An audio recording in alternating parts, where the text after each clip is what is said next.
یو سړي د نبی کریم علیه السلام مبارک نه پوښتنه وکړه چې قربان یا رسول الله صلی الله علیه وسلم زه غواړم چې یو لوی عالم جوړ سم د دې کار لپاره زه باید څه وکړم یا رسول الله صلی الله علیه وسلم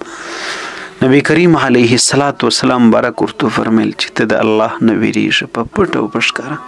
او د الله تعالی په احکامو باندې عمل کوه او د ګناهونو د بدو کارو څخه ځان راګرځوه الله به د خپل علم دروازې پر تا باندې راخلاص کړي الله تعالی به د خپل حکمت خزانې پر تا باندې راپرانیزي خلاص کړي دې سړي بیا پوښتنه وکړه چې یا رسول الله قربان زه دا غواړم چې زه دولتمن سم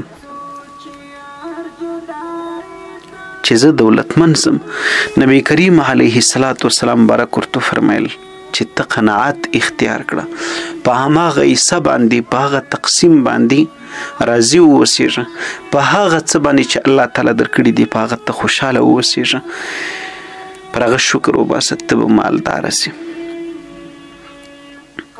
دې سړي بیا پوښتنه وکړه چې یا رسول الله قربان زما دا خواهش دی چې زه له ټولو خلکو نه ښه سړی سم زه یو بهترین شخص سم یو ډېر ښه سړی رسول الله صلی الله علیه وسلم مبارک ورته فرمایل چې ته کوشش کوه چې خلکو ته نفع ورسې ته به یو ښه او بهترین انسان جوړ سې چې په هر شکل کې په جایز صورت باندې چې خلکو ته نفعمند ورسېږي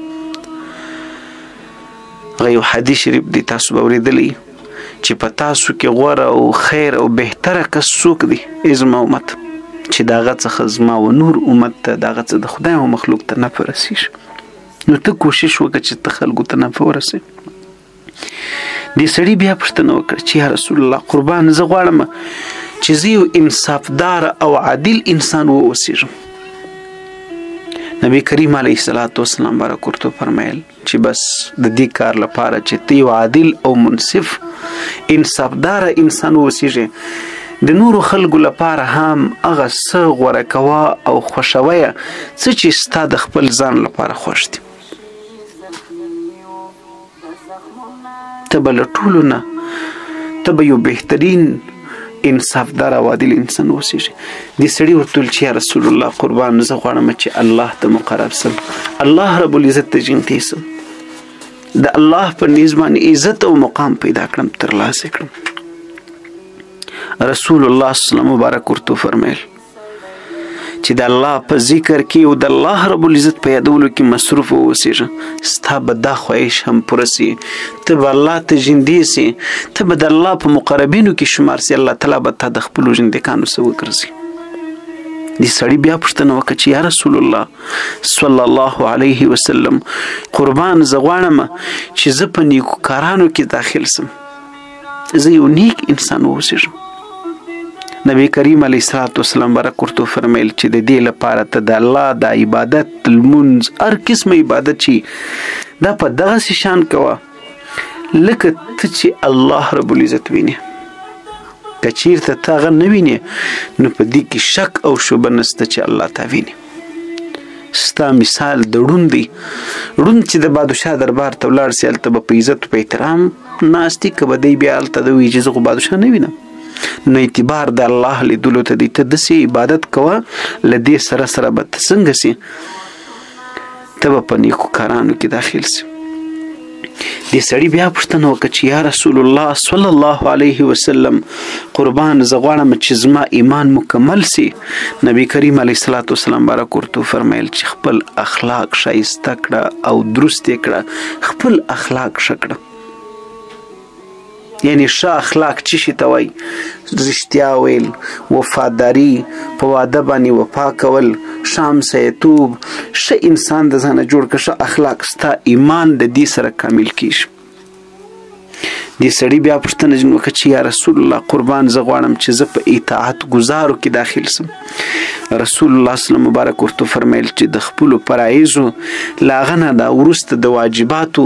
له هغه نه وروسته چې کوم نور د دین احکامات دي پر تا ضروري د هغو ښه په ښه شان سره خیال ساته نو ته به په هغه کسانو کې داخل سي چې د الله فرمانبردار وي دې سړي بیا پوښتنه وکړه چې یا رسول الله صلی الله علیه وسلم قربان زه غواړم چې زه له ټولو ګناهونو نه پاک سم. نبی کریم علیه الصلاۃ والسلام بارک ورته فرمایل چې یو استغفار ډیر زیات کوه په کثرت سره پر خپلو ګناهونو باندې پښیمانتیا او له دې سره چې کلم د جنابت مسله درته پیښه سي د جنابت څخه غسل ژر کوه او پر تا باندې به د دې خبرو سره چې ته استغفار وایې پر ګناهو باندې انسان پښیماني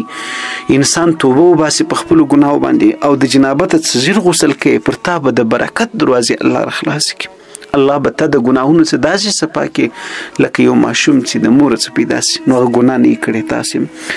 سایل د پوښتونکي بیا پوښتنه وکړه چې یا رسول الله قربان زما دا خواهش دی چې زه د آخرت په ورځ له پوره نور سره راپورته سم له رڼا سره. نبی کریم علیه السلام بارک ورته فرمیل چې پر چا ظلم مه کوه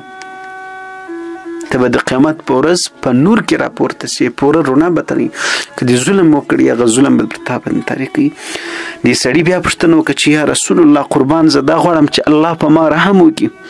نبی کریم علیه السلام بارک ورته فرمیله چې ته پر هغه خلکو باندې چې د ځانه څخه واخله تر نور د دنیا د الله در ټولو مخلوقاتو پورې څونه چې ستا وس رسېږي ته د رحم د کرم د مهربانۍ د درګذر د معافي معامله ورسره کوه الله به پر تا باندې رحم وکړي. د خپل ځان یې ورشروع کړه پر ځان ظلم مه کوه پر خپل اولادو ټبرو خاندانو بچانو باندې پر حیوانانو باندې. دې سړي بیا پوښتنه وکړه چې یا رسول الله زه غواړم چې ګناه مې کمه سي. نبی کریم علیه الصلاۃ والسلام بارک ورته فرمیل چې په کثرت سره استغفار وایه توبه لمن وجد فی صحیفته استغفارا کثیرا او په ګناه پسې نه کې خدای نه کرداول د ګناه نه پرهیز که کله هم ناڅه داسې وسول نه په ګناه پسې نیکي پسې کوه. موږ په نیکۍ پسې ګناه پسې کو چې نیکي مې پسې وخوري یا برعکس معامله باید انسان وکړي. دې سړي بیا پوښتنه وکړه چې زه زاهد د ځانه جوړېدل غواړم بزرګ د ځانه جوړېدل غواړم. نبی کریم علیه الصلاۃ والسلام بارک ورته فرمیل په مصیبت کې صبر د الله شکایت نه کول شکر کښل د الله په ورکړي تقسیم باندې د الله په درکړي حصه باندې راضي اوسېدل ته به بزرګ سي. دې سړي بیا ورته ویل چې یا رسول الله قربان زه غواړم چې په رزق کې مې پراخۍ راسي وسعت راسي. نبی کریم علیه الصلاۃ والسلام بارک ورته فرمیل چې ته همیشه په پاکي باندې اوسېږه او د دې سره د الله په ټولو نیکو کارو کې د الله په ټولو احکامو کې ځان مصروف اوسو. یعنی که لمونځ دې کوئ که د لمونځ نسو کوئ ذکر و اذکار کوه تلاوت د قرآن یو نیکي کوه نیکۍ ته ځان مه تېروه په خپله د نیکي ورزق دی. دارنګه د سړي بیا پوښتنه وکړه چې یا رسول الله قربان زه غواړم چې د الله په خاص دوستانو کې داخل سم. رسول الله مبارک ورته وفرمیل چې کوم شیان الله او د الله رسول خوښ کړي دي نو ته هم هغه خوښ کړه او کوم شیان چې الله رب العزت او دغه رسول نفرت یې کړي دي نه دي خوښ کړي نو د هغه نه تم کرکه وکړه او دغه نه ځان بیل کړه ته به د الله په خاص دوستانو کې داخل سي. دې سړي بیا پوښتنه وکړه چې یا رسول الله قربان زه غواړم چې د الله د غضب او د قهر د غصې نه بچاو سمه. نبی کریم علیه السلام بارک ورته فرمیل پر هیڅ چا باندې قهر او غصه او غضب بې ځایه مه کوه غصه پر چا مه کوه نو ته به د الله د غصې او د قهر څخه بچاوي. سائل بیا پوښتنه وکړه چې یا رسول الله زه غواړم چې مستجابو دعوات سم زما دعاوې د الله په دربار کې قبول شي. نبی کریم علیه السلام بارک ورته فرمیل د حرامو خبرو او د حرام خوراک څخه ځان وساته د دروغو اورېدلو او د ویلو څخه د ښکنځلو کولو او د ویلو څخه ستا دعا به د الله په دربار کې قبلیږي. د صادق انسان خوب لا رښتونی. دې سړي بیا پوښتنه وکړه چې یا رسول الله قربان زه غواړم چې د قیامت په ورځ زما ستر او پرده پوشي الله وکړي او زه رسوانه سم. نبی کریم علیه السلام بارک ورته فرمیل بیا د دې ډېر ماپې د خپل ستر د اندامو حفاظت کوه الله به تا نه رسوا کوي. نبی کریم علیه السلام څخه دې سړي بیا پوښتنه وکړه دې سایل چې یا رسول الله قربان زه غواړم چې الله زما عیب پټ کړي. رسول الله صلی الله علیه وسلم فرمیل چې ته د خپلو ورونو پر عیبو باندې پرده ور اچوه الله بستا عیب پټ کړي الله بستا پرده پوشي وکړي. دې سایل دې پوښتونکي بیا پوښتنه وکړه چې یا رسول الله قربان زه غواړم چې زما غلطي الله ماته رامعاف کړي. نبی کریم علیه السلام بارک ورته فرمیل چې د خدای د ویرې څخه ژاړه او د خدای لپاره عاجزي او خاکساري اختیار کړه.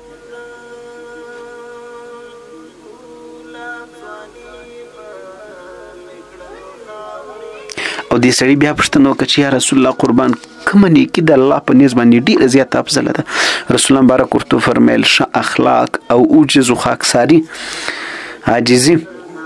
او پر مصیبتو باندې صبر، پر نعمتو باندې شکر، د الله په فیصله باندې راضي اوسېدل. د سړي بیا پوښتنه وکړه چې یا رسول الله قربان د الله په نیز باندې له ټولو نه لویه نیکي څه شي ده؟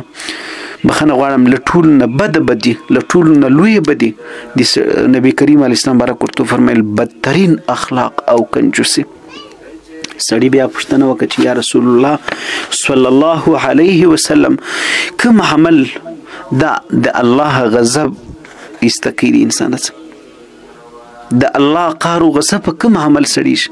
نبی کریم علیه السلام بارک ورته فرمیل په پټه باندې صدقه ورکول او د قرابتدارانو قرابت ورته پالل، د هغو حق ور ادا کول او د هغو سره ښه سلوک او ښه احسان ورسره کول. دې سړي بیا پوښتنه وکړه چې یا رسول الله قربان د جهنم اور په څه باندې مري؟ نبی کریم علیه الصلاة والسلام بارک ورته فرمیل چې د جهنم څخه خلاصي هغه په لمانځه په روژه باندې دی او د خدای د ویرې څخه په ژړا باندې، د خدای د ویرې څخه په ژړا باندې. دوستانو دا هغه خبرې وي چې په کنز العمال کې را نقل دي، علامه جلال الدین سیوطي رحمه الله د هغه په حواله باندې را نقل کړي دي. نو الله تعالی دې وکړي چې موږ تاسو پیدا ځینې اخیستې وي او نفع ځینې واخلو. ډېر بهترین مجلس دی.